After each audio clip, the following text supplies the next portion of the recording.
তাদের ছিল এক আজব ছাগল, না খেয়েও সে দিত দুধ, গলাগলা গল। একদিন হঠাৎ 1,00,000 লিটার দুধ।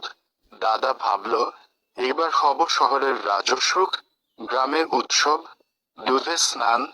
দাদা হয়ে উঠল মোটা আমির খান। কিন্তু পরদিন ছাগল দিল না এক ফোঁটা। দাদার মুখ চুপ। ভাবল, এইটা কি কচা। রেগে গিয়ে ছাগলকে দিলেন তাড়িয়ে। ছাগল গেল শহরে, হেঁটে হেঁটে বাড়িয়ে। দেখলো এক আম গাছ, খেলো এক পাকা আম। পেট খারাপ, বমি শুরু। শহরে এলখাম। ছাগলের বমিতে শহর ভাসে। মানুষ হাঁটে পানিতে, কারো চোখে হাসে না হাসে।